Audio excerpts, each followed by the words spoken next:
students, could you lead us? Allegiance to the flag of the United States of America and to the republic for which it stands, one nation, under God, and justice for all.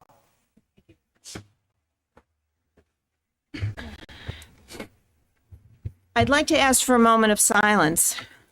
We had a employee of ours, Teresa O'Connor, pass away on September the 22nd. She was a teacher at Southington High School. She was also the yearbook advisor for many years. She retired in 2011. She was also a member and a former chair of our town's library board. And I'd also like to ask for a moment, please, for Sergeant Dustin DeMont and Officer Alex Hamzy, who lost their lives this morning in the line of duty. I have no words to add to that. Please keep in your prayers, Officer Alex Urato, who is home recovering. A moment for all of them, please.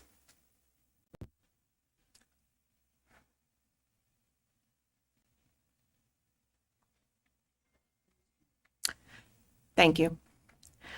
Mr. Oshana? Yes, Madam Chair, I'd like to add two items to the agenda this evening. Move to add item 10B, student expulsion, student number 2021-2022, number 4. Second. All in favor? Aye.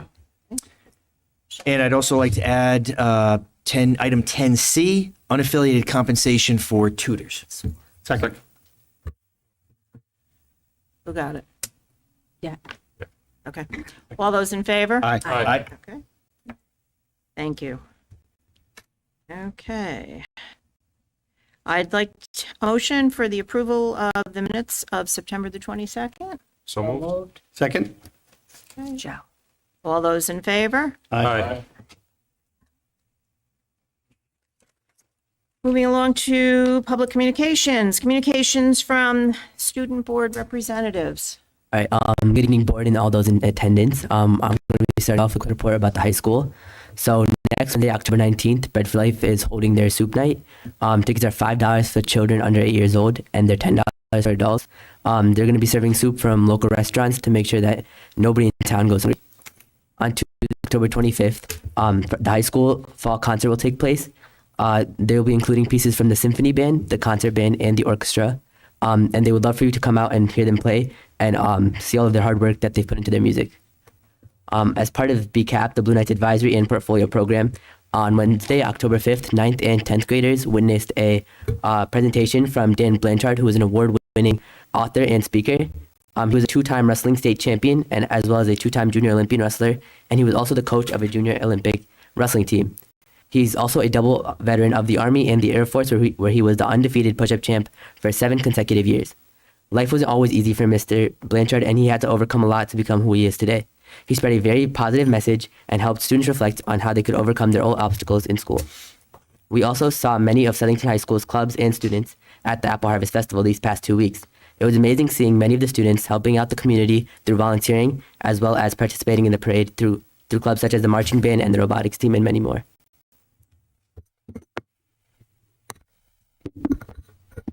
Good evening. The Blue Knights Marching Band was back in action this weekend at Cheshire High School, the Cheshire High School competition.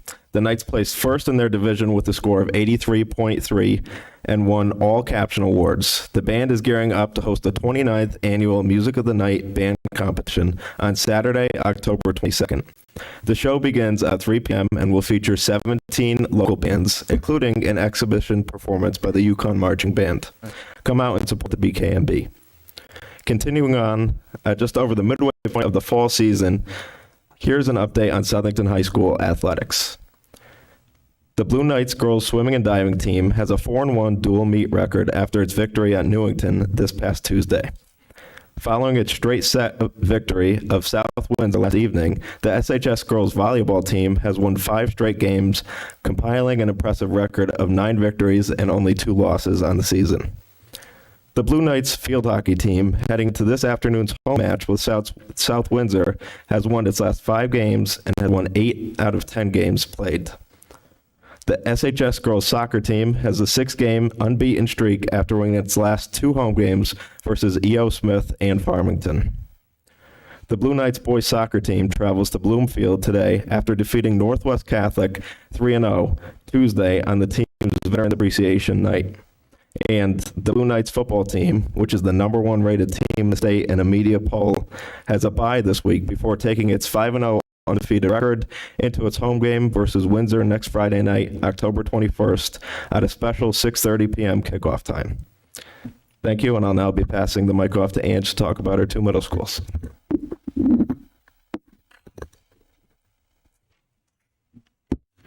From DePaulo, over 300 students at DePaulo Middle School were busy over the last couple weekends volunteering at DePaulo's Alex's Lemonade Stand booth at the Apple Harvest Festival.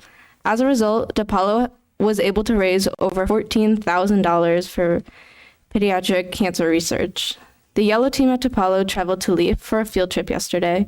In addition to taking part in team building activities, students learned about the history of the farm, toured and learned about the vegetable fields and animal barns, and learned about water conservation and composting. The other 2 6th grade teams are scheduled to attend in the next couple of school days. Grade 7 Spanish students at DePaulo Middle School created and sent decorated butterflies to Mexico through a symbolic monarch migration organization by a program called Journey North out of Georgia. The students wrote a letter in Spanish to the students of Michoacan, Mexico. In the spring, decorated butterflies, either from Mexico or another location in the United States who participated in this program, get sent back to us when the butterfly migration moves north. The leadership program at DePaulo began this week. Students started volunteering to assist at the calendar house during their lunchtime. From Kennedy, diversity training consultants Paul Vivian and Adley Dolinson are at JFK this week visiting our 7th grade classrooms. Their message is one that encourages students to listen, observe, and ask questions to get to know those around them. With the focus on immigration, students understand that their family members immigrated to the United States for a better life and more opportunities. Students shared stories of their own family travels to the United States as well as special cultural experiences they celebrate with their families. JFK's first advisory lesson is tomorrow. Students will work on developing advisory group charters, which will then be crafted into JFK whole school charter. Thanks to Mrs. Perry and Mrs. Scheffler for co-chairing JFK's advisory committee. JFK's clubs are up and running. The halls are bursting with students participating in after-school clubs and activities.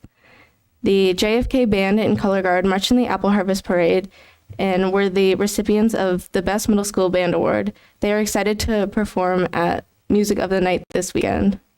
School Picture Day for Kennedy is Monday, and that is all we have for today. Thank you. Thank you. Does anyone have any questions?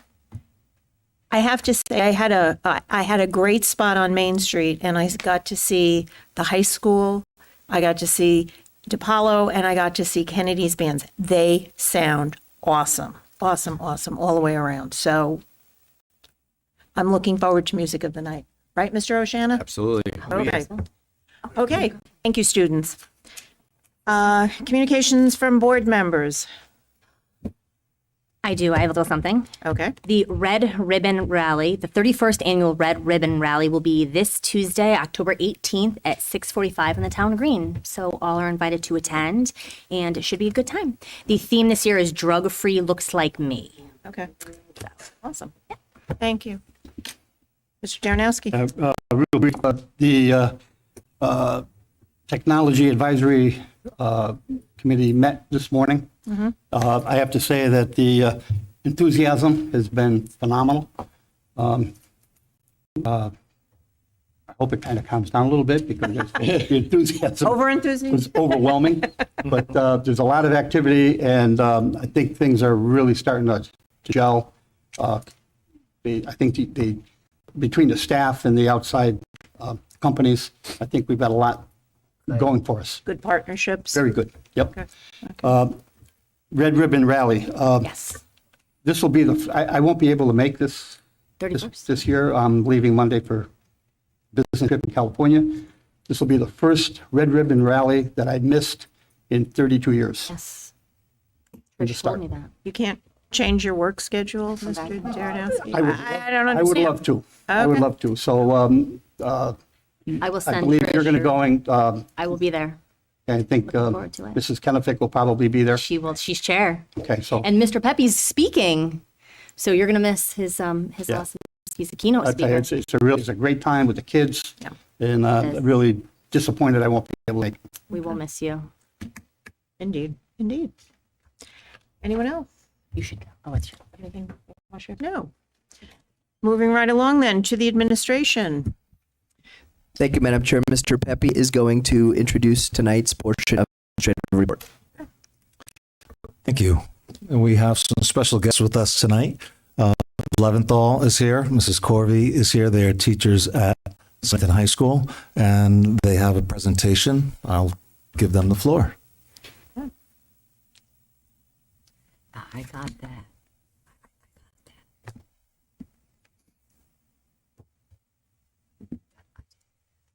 Throughout my tenure, I have been lucky enough to teach all students with varied learning levels and styles.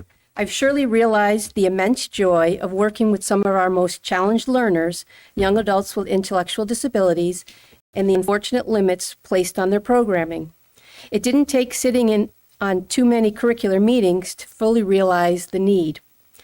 While personally reflecting, brainstorming, and considering the most innovative opportunities for these great learners, the idea of creating a unique and specialized photography program came to light. To make this happen, there was an obvious hurdle: acquiring enough cameras for each student to use.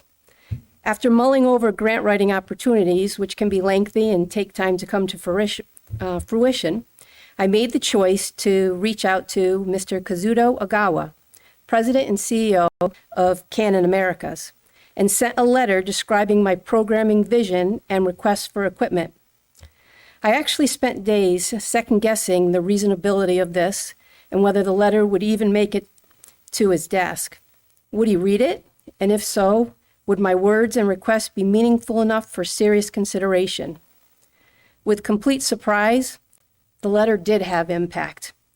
I received a response saying they were inspired by the creative programming I was looking to offer, and because of this, they sent 15 gently used cameras to Southington High School. I am still in awe of this happening. This meant I could now truly move forward. My goal was to put a camera in each of these students' hands, most of which had never held or used one, and to provide them with opportunities to capture life and living as they see and perceive it. To introduce them to the fundamentals of photography, while also giving them another means of communication and expression to share with others. Photography is not only an amazing art form in practice, but it also brings universal joy in its ability to share memories and experiences through a personal lens. Conceivably, hopefully, open doors of communication between challenged students and their peers, ultimately creating a better, more sensitive, and empathetic understanding of how individuals think, process, see, and navigate the world we live in. A whole year later, I can share that working with these amazing students has been one of the most uplifting and moving experiences of my teaching career. Seeing and sharing in their smiles, enthusiasm, shared joy, exploration, and success is completely indescribable for those not there to witness it. I am so proud of all they have accomplished. I have also been very fortunate to work very closely collaborating with Achieve teachers Amy Corvey, Lynn Economopoulos, and their paraprofessional staff. This program could not run as successfully without their constant support, ideas, positive encouragement, and feedback. In closing, it truly is my sincere hope that by recognizing the Flash Friends photography program and all that it encompasses, that it will convince others of the possibilities and the satisfaction that follows. That is wonderful.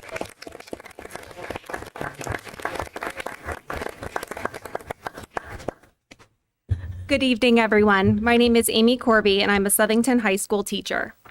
Throughout my career as an educator of students with exceptional needs, my first and foremost priority has always been providing my students with a pathway to communicate effectively, to ensure that they understand that their voice matters and deserves to be heard. The Flash Friends program has provided that pathway for our students. Each student took great care to apply the skills they learned through Miss Leventhal's lessons when taking their photos. They experimented with perspective and focus. They played with framing and modifying light. They worked together to design colorful, vibrant backdrops. They worked individually to compose distinct images by arranging their subject in a way that was meaningful to them. A picture is worth 1,000 words. This adage is one I have spoken and heard frequently throughout my life. However, it was not until the images were printed after our first Flash Friends lesson that I was able to truly experience the depth of its meaning. In a few moments, you will get the opportunity to view a slideshow that highlights some of the artwork that was created by students in the Flash Friends program last year. The photographs showcased are unique to the individual who captured the image. Each time I view the students' pictures, I am reminded that art is a reflection of the artist. Each photograph reflects the artist's mind and imagination at work in a way that cannot always be adequately expressed in words, whether it be one word or 1,000. It is with the utmost gratitude to Miss Leventhal, her incredible vision, and the endless hours of work she has poured into it that I present to you the Flash Friends program slideshow.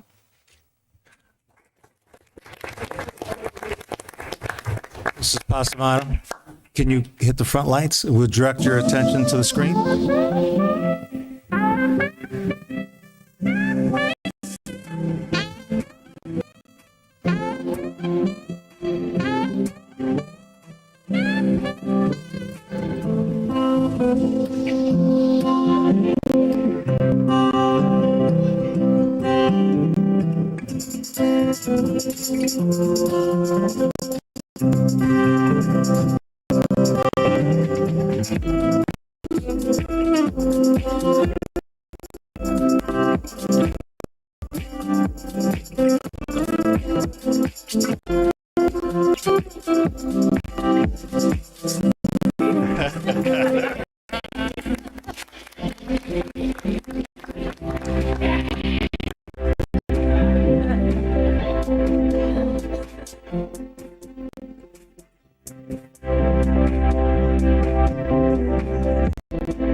So that concludes our administrative report this evening.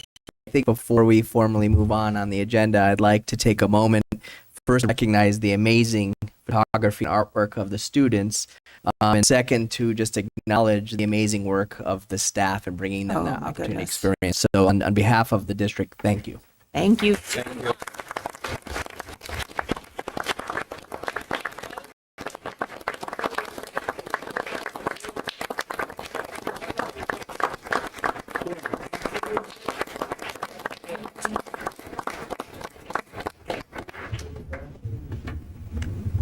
if I could just add, to bring this to students, to the exceptional students, to see what they have done through your vision, thank you. Thank you for what you do for our kids.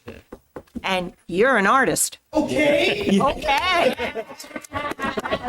Yes, you are. But not in 01.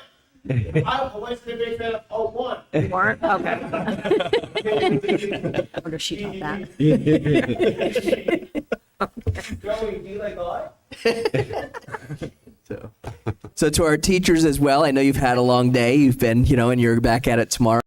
That's it for our agenda item tonight, but thank you for being here. Thank you. Thank you. Thank you. Thank you. Thank you, Robert.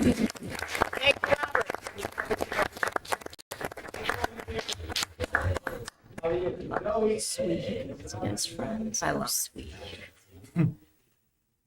Thank you very much. Thank you.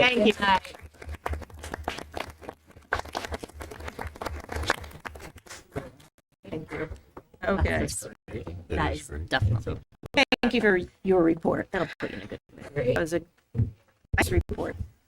Communications from the public.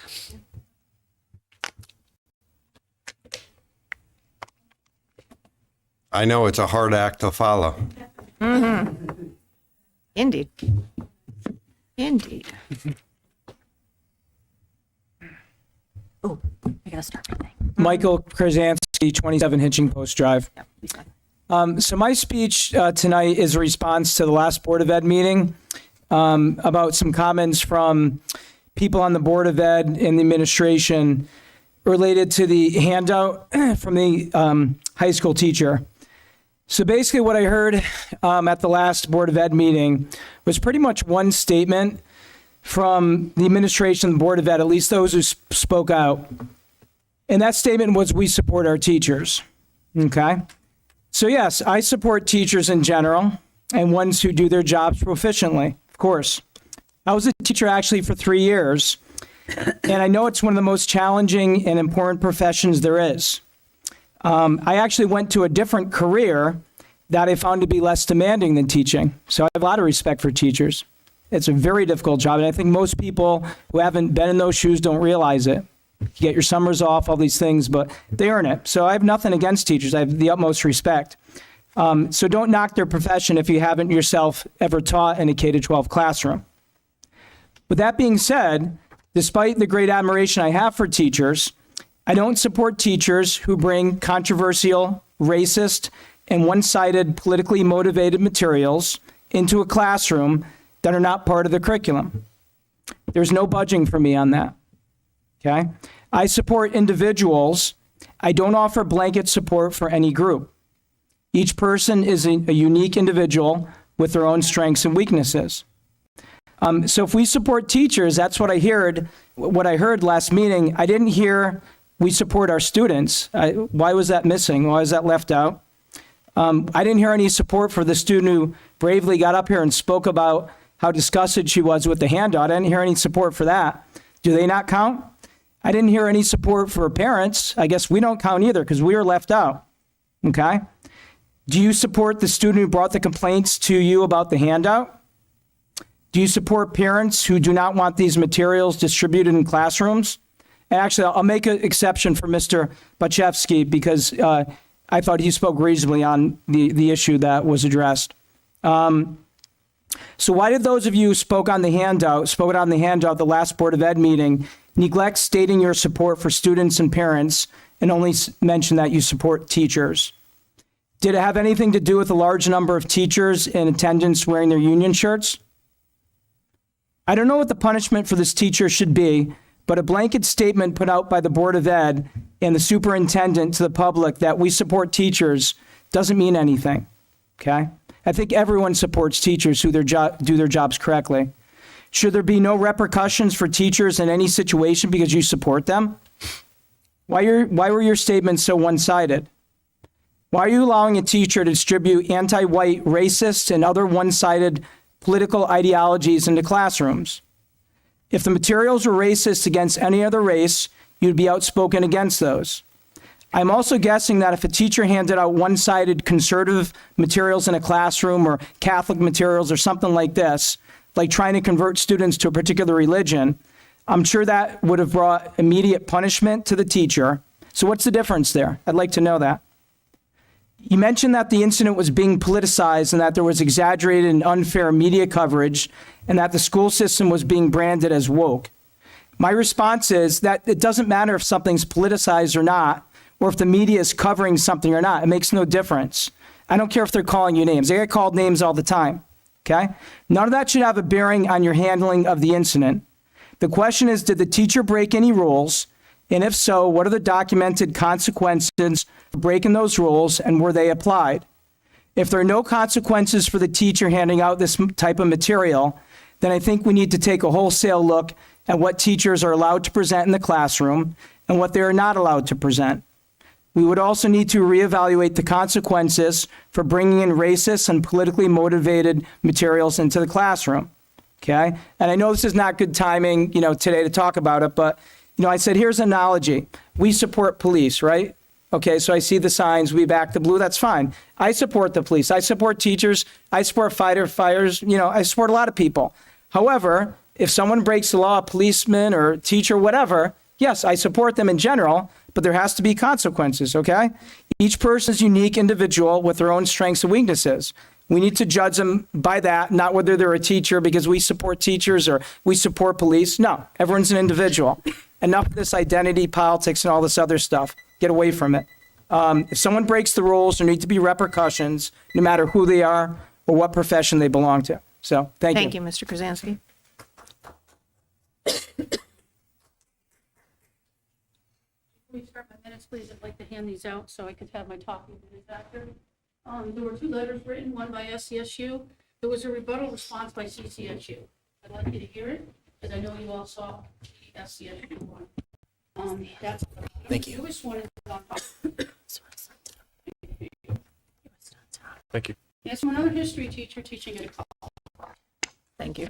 And I figured you could read it on your own rather than use my minutes tonight for that. You're welcome. Thank you. Thank you. If you could, find the minutes, that's what went on. These were on all the walls of the high school today. Actually, coming out day.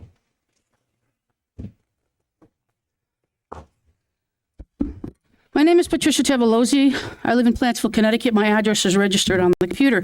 My letter's in response to the faculty letter written by SCSU. First, let me start by saying I'm a 2010 graduate of Southern Connecticut State University, earning a bachelor's in science and nursing degree.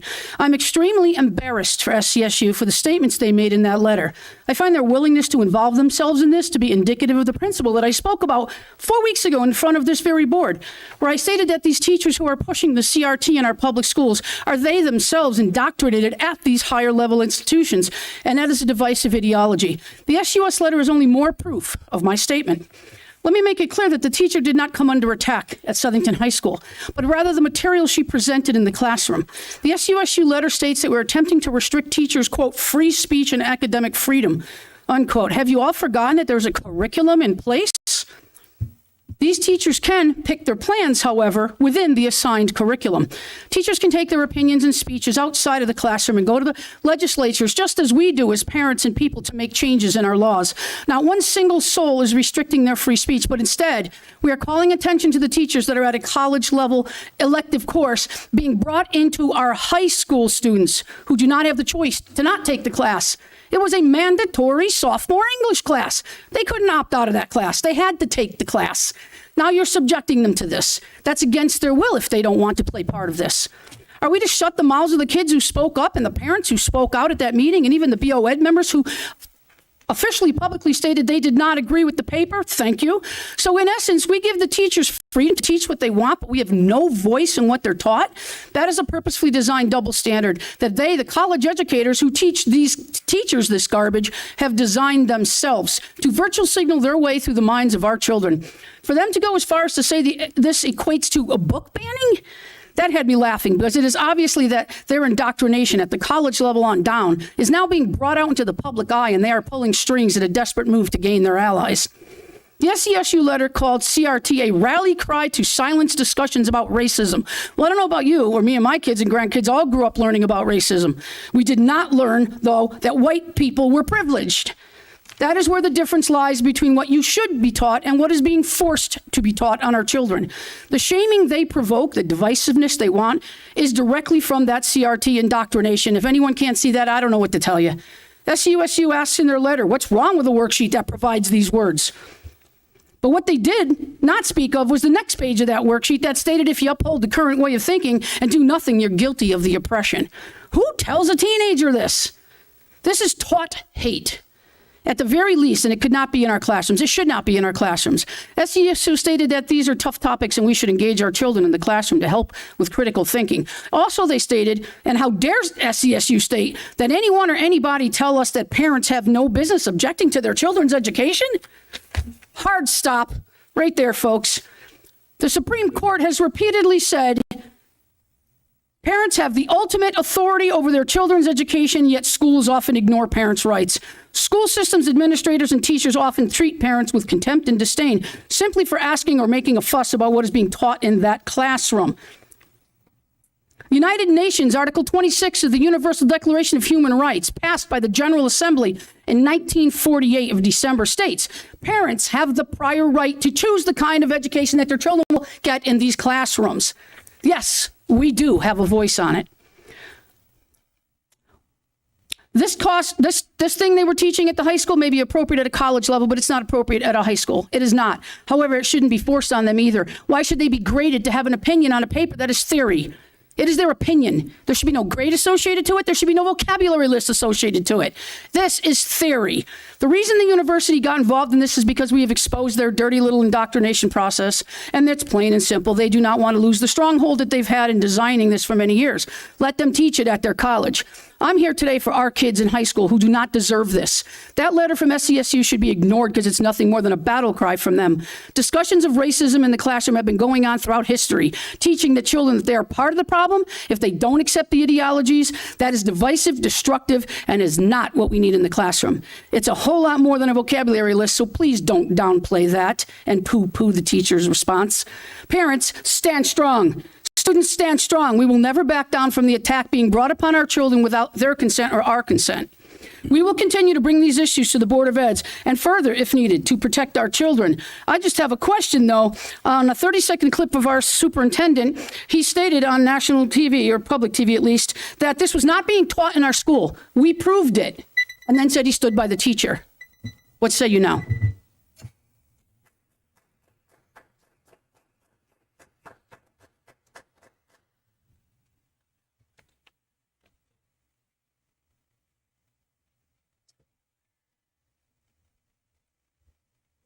Hello, my name is Tyler Young, and my address is also on the computer. The last Board of Ed meeting I felt was yet another example of schools trying to nudge parents out. But as one of those parents, I want to remind you that these are not your children. They are our children. So where is the support for the parents? Why is the teacher who taught outside of the curriculum and against school policy the one who gets your support? You have had the nerve to lecture us for being angry that you're allowing teaching outside of the curriculum and imposing of ideologies onto our children without our knowledge and consent. And despite what the chairperson has expressed, parents do have an educational agenda. And like it or not, we have every right to be involved in all aspects of what is being taught in schools funded by our tax dollars. You continue to lie to our faces and to the public news stations by stating that we do not teach CRT in Southington, when that handout clearly shows that it has been taught. You may have added the keywords moving forward when you stated that you support all teachers, but you should have made it much more clear that you did not support what this handout contained and that you support the parents who were upset by it. It appears to me that the board is more upset by the public attention received than the actions of this teacher. Perhaps that's because you had your feet to the fire and had to take a stance. You showed true cowardice by once again capitulating to a small but loud group of people at the expense of our children. Parents are not ignorant to the fact that racism still exists, and we are not ignorant to the fact that trans people exist, nor do we want to shelter our kids from those facts. However, it is not the school's place to teach those things to our children. Our superintendent blatantly stated that he supports a teacher who teaches controversial issues to our children. The problem with teaching outside of the curriculum and without transparency is it does not allow for the parents to have the opportunity to speak to their children about topics that may be sensitive to them and their families before it is brought forward by teachers with an agenda. For example, I do not want my children being taught in school that they can at any time decide to change their gender because the doctor just guessed at birth, or the absurd notion that men menstruate and therefore need sanitary supplies in all the boys' bathrooms in our schools. Teachers should not be sharing their own sexual preferences, religious beliefs, or political affiliations with their minor students. And I strongly believe that no teacher should be discussing or inquiring about the sexuality or sexual preference of their minor students, like what happened with the pizza consent assignment in Enfield last school year. Why are all of these adults hell-bent on sexualizing our children, and why is the administration allowing this to happen? If any of these things were happening in any other setting, that adult would probably be arrested. Yet somehow it's okay and even applauded if it's happening in a classroom by a teacher that my tax dollars pay for under the guise of gender affirmation.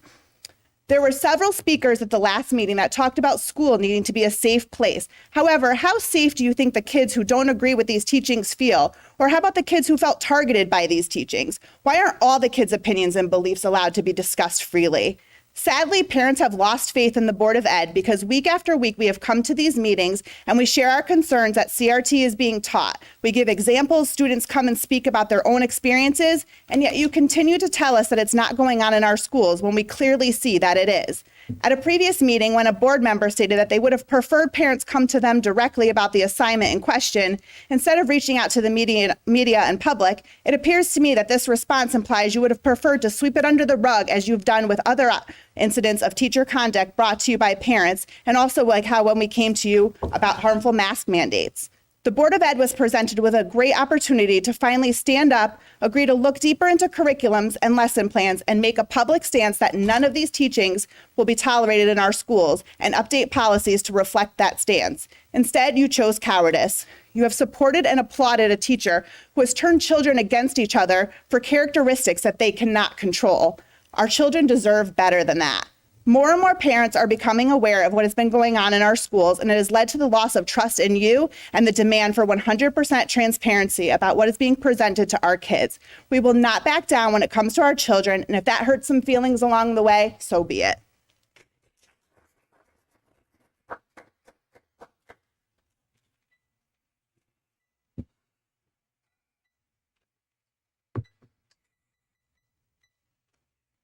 Susan Zabahansky, Plantsville. First of all, I'd just like to say that teachers aren't moral authority, and that's a handout that you guys all received. They're not the moral authority, and they shouldn't be teaching our kids as if they are the moral authority. The Board of Ed meeting in Southington last week, or last 3 weeks ago, was a tale of what's going on in public schools across Connecticut and around this nation. Parents and students in the district where this lesson was handed out in the 10th grade English class were vilified and told they were politicizing an issue by the Republican chair of the Board of Ed. She also said she supports teachers and staff, not once mentioning supporting students or parents, as others have mentioned. The very same parents who elect the Board of Ed members and whom she is supposed to represent. The children who expressed their concern at the prior Board of Ed meeting were certainly not there representing a political party. The Republican, Democrat, and unaffiliated parents who spoke at the last Board of Ed meeting were not there representing a political party. They instead were there calling for action on the teacher who presented this biased document that was not approved curriculum, as was informed to us by the superintendent, and broke school curriculum policy, as I pointed out last week, currently in place. They instead were there. It was quite clear who was turning this meeting into a political issue just by observing those who were in attendance, many of whom were not from the community, but called upon by community activists wearing BLM flags and wearing shirts that the teacher unions advocated for during COVID. Teacher unions in Connecticut have become some of the most politically left-leaning organizations in our state, and their members were at this meeting. The fact that SCSU also was called in to make a statement showed us who exactly made this meeting political. And it was not the parents, grandparents, taxpayers, or students from the town who originally brought their concerns forward to the Southington School Board. Teachers who claim to remain neutral to allow for all viewpoints to be discussed in a safe place for children in the classroom cheered wildly when students spoke in support of the teaching of subjects not in approved curriculum, and then did not return the same acknowledgement for the students who bravely gave the alternative viewpoint in the face of so many critics. Are we really to believe that these same teachers are going to remain neutral in the classroom and allow for critical thinking and healthy, respectful dialogue behind closed doors when this was their behavior at a public Board of Ed meeting? In addition, for the Southington superintendent to admit that the teacher taught a lesson which was outside the approved curriculum, breaking policy by presenting a document containing biased viewpoints, to then continue on to say that despite all that, he stands behind this teacher going forward is reprehensible. It was quite clear to us who initiated the politicizing of this genuine concern brought forth by two brave students and the parents who came alongside them to make the concern known to the public. And it most certainly was not this group advocating for a family's right to do what is in the best interest for themselves and their children. We recognize that this event raised awareness to many Southington residents who attended, but were fearful to speak out. And we are calling for policy change so that when a teacher teaches outside of curriculum, there is a zero tolerance for that. And we will be looking forward to speaking with the policy members because it should not be a paid vacation made by the taxpayers. They should certainly be put on an unpaid leave for whatever time is decided. And then after that, if it's done again, it should be zero tolerance. They should be terminated. There should never be a teacher teaching outside the curriculum and being applauded. What kind of lesson does that teach our students when we applaud people breaking policy? Thank you.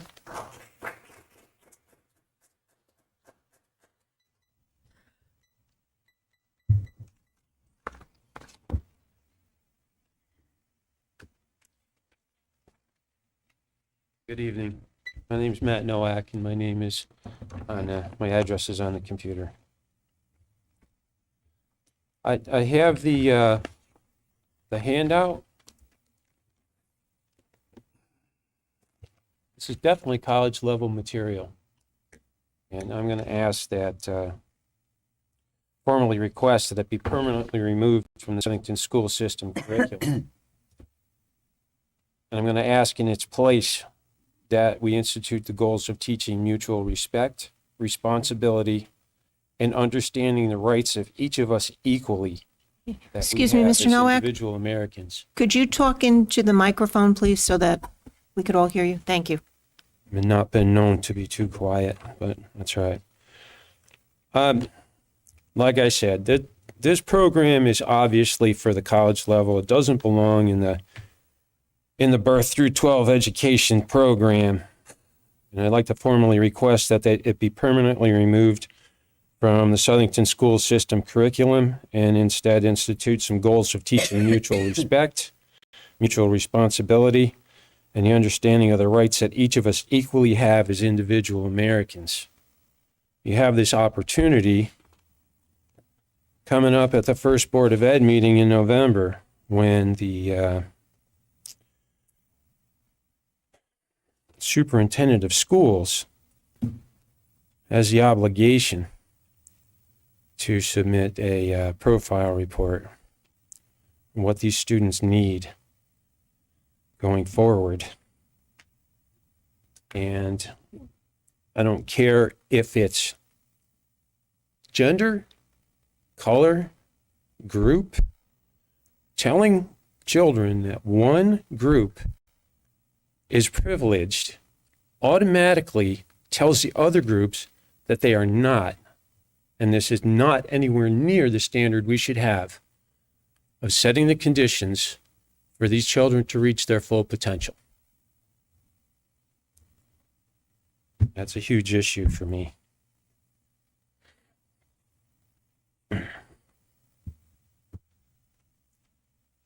And yes, the students, the children The parents and the teachers are the strongest part of that team. And right up through the administration and the Board of Ed, we're supposed to be on the same team. I'm not seeing much of that, and that needs to change for the benefit of the children.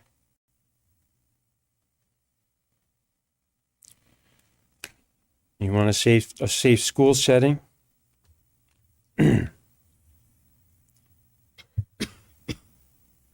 Then the children need to feel safe. They need to be empowered, not told they're not privileged.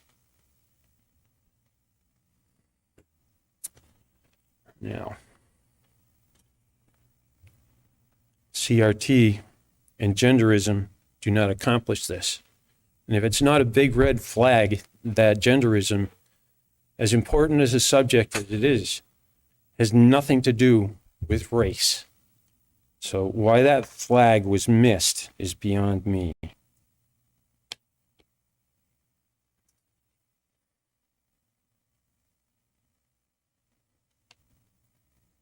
Right? The superintendent of each local and regional school district shall present a profile report that shall provide information on measures of students' needs and also measures of the reduction of racial, ethnic, and economic isolation. This is state statute. Now, I don't know if the teacher was coerced into this or if it was their personal choice. I don't know. That's your job and the job of the administration from her directly up to where you are.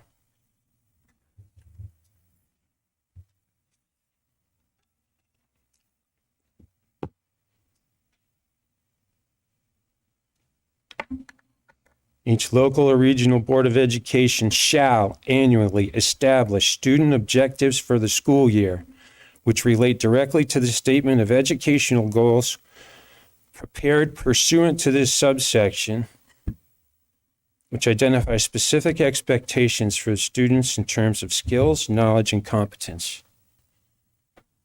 And the parents are part of that team to make that happen.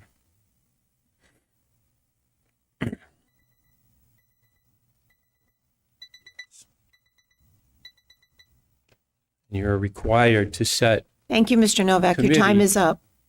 a committee to review, establish, and approve the curriculum. Excuse me, Mr. Novak, your 5 minutes is up. Thank you for sharing that with us. Can see it. I can hear it. Oh, I can hear it. Hi, how's it going? This is an article that I think goes along really well with what they were, a lot of them. Excuse me, could we have your name and address, Oh, please? yes, Emily, and my address is 120 Spring Hill Road. Thank you. So, last month, an English teacher at Southington High School distributed his students' materials intended to facilitate conversations about race, gender, equality, and inclusivity. Among the claims students were expected to accept without question is that in America, racism is a systemic issue. And that while no individual is personally responsible for what white people have done or for the historical decisions of the American government, you are responsible for whether you are upholding the system and evaluate white people over people of color. After the materials became public, their objections to the school board and to the superintendent of schools, 72 faculty at Southern Connecticut State University sent a letter claiming that parents had no business objecting to their children's education, determining what their education consists of was the sole prerogative of the school system, and any material Southington High students received in its furtherance were intended to simply to spur discussions of issues in the public domain, such as the American historical narrative and whether we are truly an individualistic mediocrity in which freedom and equality reign. If debate and discussion had been the objective, the stamp of approval that SCSU faculty would be warranted. But what the English teacher intended and what the SCSU faculty show they favor by supporting him is indoctrination, not education. Amidst the assurances in the SCSU letter that its signers favor a diversity of viewpoints in the classroom is a statement supporting white privilege in the curriculum as a means of helping students to contextualize literature. But that would seem to suggest that white privilege in America exists and that to question its existence is impermissible. It is not an established fact that America today is systemically racist, favoring whites over people of other races, and that all whites, whether they know it or not, are complicit in this. If the English teacher and his supporters on the SCSU faculty merely done a Google search, they would have come across incisive critics of these claims. Among the most eloquent are those of African American scholars such as John McWhorter and Columbia University professor and New York Times contributor Glenn Lowry, and Brown University professor and Thomas Sowell, a renowned economist and author. Moreover, if they had thought seriously about systemic racism, they might have realized how nonsensical it is, surely the inability of affirmative action preferences among Black people and other underrepresented minorities in virtually every institution in America today proves its absence. In fact, the whole notion flies in the face of the simple logic. Unless they were idiots or clinically insane, the white racists who supposedly control America would not install and something to contrary to their interests. Sorry, I lost my spot there for a second. Okay, here we go. I found it. But what is most crazy about the SCSU letter is not its confusion of the opinion or fact. Rather, it is the I'm sorry, I just lost my spot.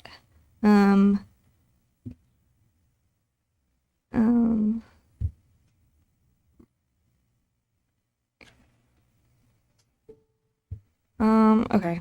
Thank you so much. Thank you.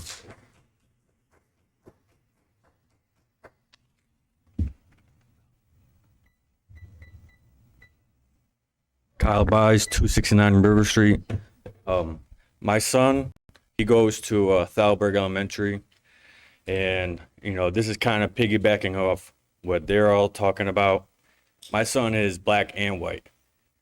That paper makes me nervous because in third grade, they went through a program called R.A.C.E. So all that is the junior version of what they're going through. What the teacher didn't take account was that there's mixed children. My son comes home, he sees a white father. He goes home to his mom's house and sees a Black mother. It's tough. I brought this up to Miss Natras. She's, tried to make it aware that CRT isn't in the classroom. That's fine. But since there's a bunch of videos and it's all over the internet, what makes me nervous is there's not the whole truth being told to the parents. And it's very, very, very nerve-wracking to me. I never thought I had to come to a school board meeting. I brought my son here from New Britain to have a better education because you guys have an awesome system going on here. Although things were going good, the superintendent, in light of that paper, said the teacher wasn't trying to slant the students. I'm sorry. When you tell someone you have to agree or you're part of the problem, is slanting the person. I personally, I'm nervous. I get anxiety. So it's tough. It's tough for me to be more eloquent. But 2006, Garcetti versus Caballos. It's case law. Teachers do not have free speech unlimited in classrooms. They cannot talk about sex. They cannot talk about religion, their political ideology. A black teacher in Illinois, he got fired, brought it to the Supreme Court. He said the N-word in classroom. He's black. The Supreme Court upheld the ruling that he should be fired because it's not allowed. Teachers do not have free speech unlimited. Teachers don't have a right to tell students what they are to believe or not to believe. They're supposed to get a neutral education. Faculty, members of the federal government, and teachers all have to be under this umbrella. It's unfortunate that we have this situation, but you guys got to do better. It's not fair. I'm not a Republican. I'm not a Democrat. My uncle, he's a gay selectman in Farmington, Bruce Rhett. There's no need for all this gender and all this race talk. It's really politically slanted to left leaning. I don't want it either way. I don't want nobody teaching Christianity. I don't want nobody teaching gay. It's not right. It should be elective. If you guys go ahead and make a policy and make everything elective and you give it out to the students, fine. But you can't force people and their children to learn what is not in the curriculum. So I appreciate what you guys do, but we got to do better.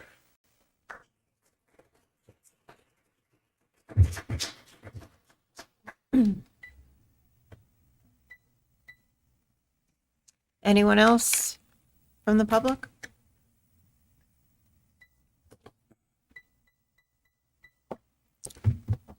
It's a little loud. And if we could have your name and address, sir, please. Yes, Patrick Heron, 176 North Main Street. What I wanted to talk about was a little bit different, so I hope I'm not going out of turn. I was here earlier. My son Joey participated in Miss Levensal's program, and you saw pictures that he had taken. I wanted to thank the board for receiving, excuse me, I'm a little bit nervous.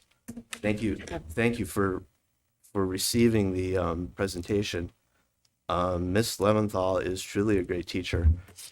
She did something here that with my son that I didn't know was possible.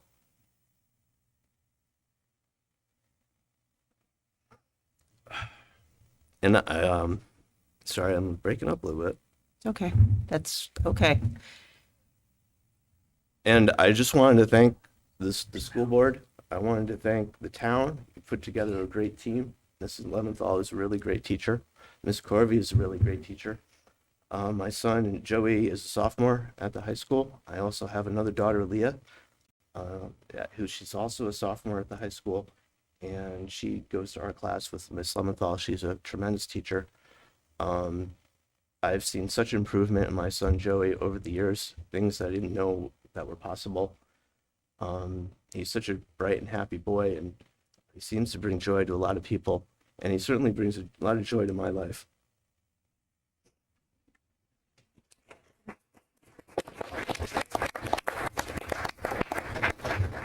So again, thank you. Thank you very much for receiving the presentation, and I just wanted to say I'll make sure that a thank you letter goes out to Canon for their wonderful donation. Thank you. Thank you.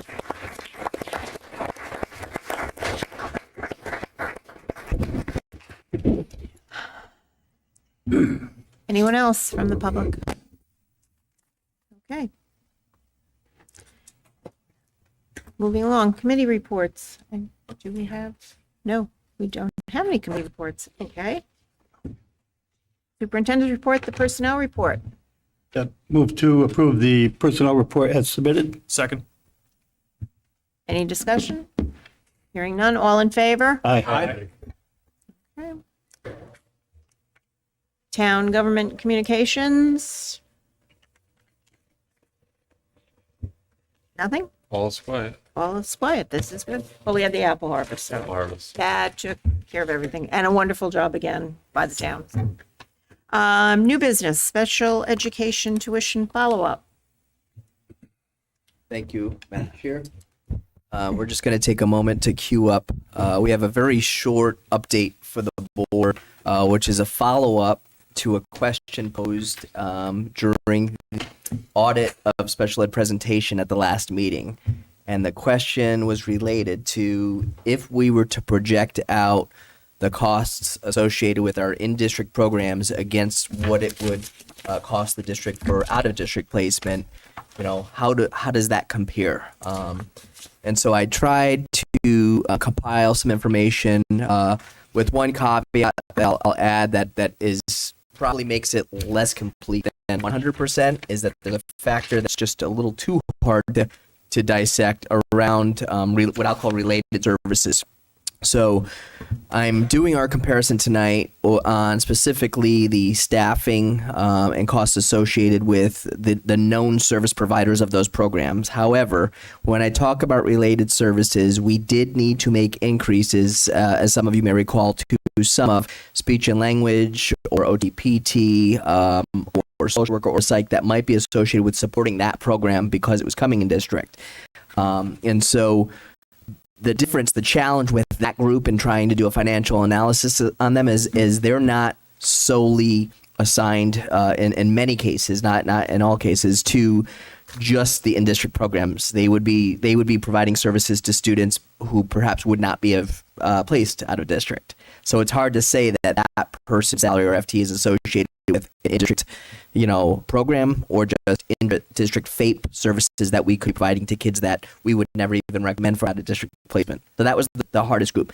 With that said, it's a very small group in total in terms of what's been added to as far as related services. So what I'd like to focus on more so is the analysis, and I provided you copies, and Mrs. Blanchard will certainly provide you a digital copy to upload to the portal, because one of the charts, the first chart you're going to see, it reminds me of the font that Mrs. Danello used to provide during budget time that Mr. Daranoski used to love. It's I don't know if it's even a 6, but essentially it's if you're looking at it, I have to actually take my glasses off it. What it does, it quantifies for you on the first slide. Mr. Pepe, can you hit the lights and maybe advance that slide for me that the public can follow along with the conversation?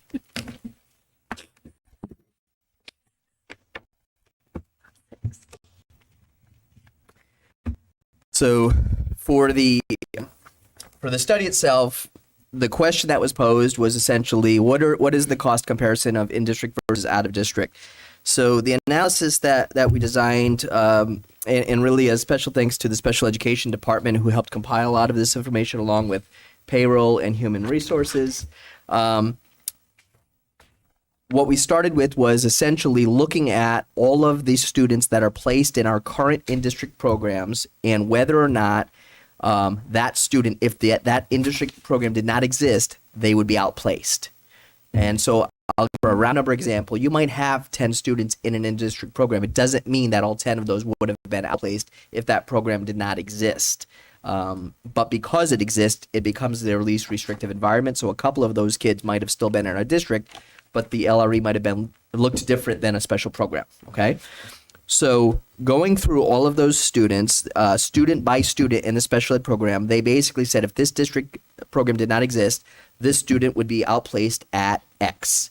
And we know what the tuition cost of X school is, and we also know there are transportation costs associated with that X out of district, because that's the cost we're actually currently paying for some of our students that are out of district. So it's important to note that we do have out of district placement still. It's not something that's all or nothing. Based on that analysis, it was determined that there were 105 students, based on a review of their placements, that would be outplaced if we did not have these in-district programs. What they then did is tag to, based on that student's profile, what out-of-district program placement would they go to, and what would the cost of that tuition be, 22-23, along with the associated cost of transportation. So that was how we got to the out-of-district number. The in-district number, we looked at all of the teacher salaries, the health insurance, drilling all the way down to whether they were on couples, family plans or single plans. We looked at their MERS contribution, and we looked at their Social Security contributions in terms of the total compensation package for each employee added into one of these specialized programs. We then took the fixed costs, if you will, and compared it against the cost of out of district. So that tiny microscopic table that you can't necessarily see there, what it does summarize is that it was 105 students. What if you just looked at the top two columns, and I'll look at the top row specifically, Lids Primary, it's essentially there are 5 students in there that would be outplaced if Lids Primary did not exist. We then multiplied that of the out of district tuition cost per student, along with the transportation cost per student. So Lids Primary alone, the total cost to the district, had we not had this program, would be $405,450. And that's just for Lids Primary. That's Okay? for 5 students. For 5 students. So as you go down through Lids Intermediate, Launch, Space, Team, ECLP, Achieve, and Stellar, you can see we've built over time a continuum of services that meet the varying needs of our students that are highly specialized. The total cost, had we not had these industry programs for outplaced tuition, would be $13,402,709, and that would be the cost to the district. We're 105 students. For 105 students, correct. Now with that, we now go to the next slide, industry costs. So as I talked to you about the staffing that we assigned to these programs when we built them, called for, and as of right now, we have 14 certified staff across those programs that I identified for you. We have 69 para-educators, again, across those programs identified, and 25 ABA therapists. Taking their salaries, $954,000 change for certified, $1.73 million for paraeducators, and $697 for ABA therapists. We then factor in the MERS contribution. I think, and a reason why I wanted to highlight the MERS contribution, because there were conversations with other elected boards about the footprint. And when we add FTEs, there's a MERS cost to the district that's associated with that. So like, for every FTE you add. So the total MERS cost, and that's for the Municipal Employees Retirement System, for those who don't know what that acronym stands for, is $436,953 per year. Total Social Security benefits for all of the staff. Now, just to caveat, certified staff in the state of Connecticut do not qualify for Social Security of the Teachers Retirement System benefits. And then the health insurance, and as I said, that was disaggregated all the way down to all employee that's identified here in terms of what level of health insurance we provide them. So that's their cost premium share against the district share. The entire cost annually is $5,322,557. So the big answer to that question, Joe, based on our best analysis, is if you take the total out-of-district cost, as you see above, $13,402,000 change against total in-district cost of $5.3 million and change, there's an annual savings to our district of $8 million and change. That's about a little under 8% of our budget every year. So that we save. So if those programs were eliminated before we took into consideration any of the contractual increases of all bargaining units, purchase services, and health insurance, we'd be starting with an 8% increase. And I also want to bring out the important point that if I were to shrink the footprint when these are the only FTEs that have been added over the past several years, I'd be shrinking the MERS footprint of $436,000 for the sake of $8 million. Right. So I think we need to weigh what's a MERS contribution and what does that cost the town against what the taxpayers in the community are saving as a whole because of the programs that have been built in the district. And I do plan to share this information with both the Board of Finance and Town Council. I think it's a good segue into the budget season and the conversations that we do need to have. But I want them, there's conversations about your student enrollment has declined. I've made the comments in the past with over 300 classrooms in the district. If you've gone down by 110 students total since 2017, you saw that in the special ed audit last week as part of our enrollment number. That's not even a net of a half of student per class. So there should not be a correlation of FTEs reduced to student enrollment when you're building programs that require highly specialized staffing and student to staff ratios within those programs. So this will be part of our budget conversation again, enrolled into that when we work together as a board, to bring an acceptable budget to the town when we hit that season in January. But I really wanted to make sure, because I thought it was a very good question, and it, based on the audit, the feedback was good, but our goal is good to great. I think it was important to put that information out in front of the community, because as happy as we were with the audit, I think fiscally, equally, it makes a lot of sense for the community. And more than anything, you witnessed it tonight. A Southington student and a Southington father talked about the quality of services that his child is getting in our schools because of one of these in-district programs that we were able to provide. So, and to me, it's never about the money. It's always about the opportunity for residents of our community to have their child able to be educated in their community with their peers and our siblings and our family. And I think we're doing that very well. And we're doing it in a very cost-effective way. So, thank you. Any questions there? I just have a statement to make. I mean, I think it's important to state that this didn't happen overnight. Correct. This has been going on for years. Correct. I mean, and I remember early on the conversation of cost savings and how much it would save. And it isn't about the money, but it is. I mean, the amount of money saved by keeping these students here, keeping them in the district, keeping them in the community. But this started many years ago. And so $8 million, it's a huge saving.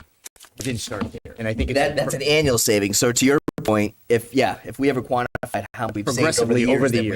Yeah, And that you talked about all these different programs that are put into place. It didn't start with all these different programs. Correct. Piece by piece, the group built this up, and I think they should be applauded for it. And there is a lot of savings, but there's a lot of services that go along with it. So thank you guys for doing this. Mr. Przewski.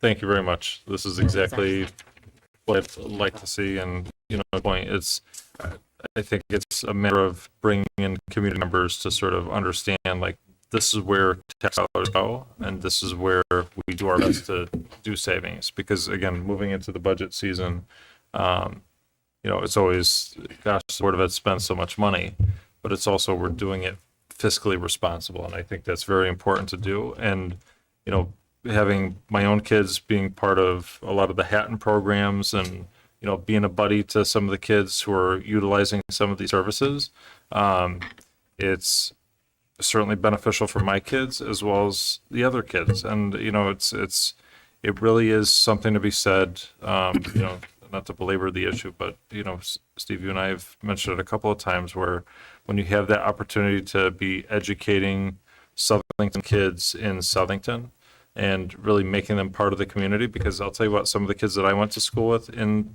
certain programs, certainly not in the level of where they are today, but seeing them at the grocery store, seeing them working in the community and being part of the community. Again, it's an attestation to what we do here in Southington. So thank you again for putting us together. Mr. Darrenowski. I hate to keep bringing up historical issues, but about 25 years ago, the board took an initiative to start bringing outplacement kids into the district. And there was a pushback that you would never believe. And not from the board, but from other boards in town. I won't name the Board of Finance or the Town Council, but they couldn't understand why we were doing it, and tried to explain to them that overall there'll be a savings over time. Fast tracking to today, I mean, it is beyond belief. I never would have thought that we would be where we are today, in the amount of savings that we're generating, but nobody sees that. Okay, all they look at is, well, the cost of, what the outplacements are currently, okay, which are down, but our special ed costs internally are up, not realizing, like what you just presented, what they would be if they weren't with us. And I agree with Mr. Bachewski. The kids belong in town. Okay, they're our kids. We should teach them and give them the services that they need. I do have a question, though. The MERS, and I know it's part of our It's here. There's not a lot we can do with it because we don't control it. But that's a big percentage. It is. For retirement. Yes. And not that people don't deserve it, but our contribution, I mean, it's almost 18%. Correct. Yes, and the challenge we have, and Mrs. Melody, if I gave her a minute here, she'd probably take an hour because the challenge we have, as you all have experienced, is they continue to, that number a very short time ago was only around 3%. Right. That was the annual contribution. It has continued to rise much faster than the rate of inflation. But the other financial challenge we have as a community is they often announce it around January, right, in the budget. There's a draft now, and then it gets adjusted. And they just give you a new number, and you have no control over it because it's set by the retirement system. So then we have to make adjustments, as you've all experienced, to that number because we present you our budget before that time. So, yeah, that's a tough target to hit. But I would say overall, the special ed program that we have and the leadership that we have within that group, they've done a remarkable job. They continue doing it. And I think each year it seems to be getting a little better. I don't know if it's experience or what, but they're doing a great job. Mrs. Carmody? Yes, I don't know how I could ever give enough compliments to the special ed departments in our school system. All the acronyms that we had to learn that We still don't. I'd like to give Mrs. Clark a quiz on them and all the board members, and Don't ask we me. haven't learned them all yet. What a wonderful job we've done with the children, with all the different programs. I've been around for a few years and have seen all the new programs. And when I saw that two young men tonight, it's just right here, I just how happy they were and proud to be in a program, the Best Buddies programs, all the different programs that have in the last maybe 10, 15 years that they've added to high school have been wonderful. So my sincere thanks to this entire special ed department for all that they have done for our children. I am so pleased with what you've done. Thank you very much. Thank you. I only have, nice job. I only have one question. What are you going to do for us next? Yeah. Something's coming up, right? Keep it up. Great work. And I would just like to say thank you for this. You often hear out in the community, oh, you're down students, oh, you're down students, oh, you're down students. And to your point, Mr. Medancy, you have 100 students less in a district with 300 classrooms. It's not as though we lost an entire fifth grade, or we lost an eighth grade, or we lost whatever. It's all across the district, and people sometimes don't understand that. And then when you add a teacher or a paraprofessional, paraeducator, an ABA specialist, that's yet another person you're adding. And I've heard that time and time again. Having something like this to show other members of the community, to share this, to say this is why we're adding, so that we don't have to send our kids out. Our kids belong in Southington, and that's what we're doing. So thank you for compiling this. I will keep this close to my heart. One Share it last, often. thank you. One last item to share, I think that within the budget itself is, while you see this many FTEs that are staffing these programs, that's not the amount of FTEs we've asked for or approved as new FTEs over the course of the year because of the amount of reallocation we've done with staff through attrition or reallocation. So it's important to note that we're also using existing staff. We don't only just add when staffing needs arise. Yeah. So I think it'll be a good conversation with our boards going forward. Great conversation. It's a great conversation starter. Okay, any other questions? No? Two more items. Item 10B. All right, Madam Chair, I move to expel student number 2021-2022, number 24, as stipulated by the administration. Second. All those in favor? Aye. I'm going to abstain. Okay. Jasper's, yeah. And item 10C, Mr. Shannon? Yes, move to adjust compensation for tutors from $21.77 to $25 per hour. Second. Mrs. Carmody. Mrs. Carmody, okay. All those in favor? Aye. Aye, Abstain as well. I'll abstain as well. okay. Abstentions?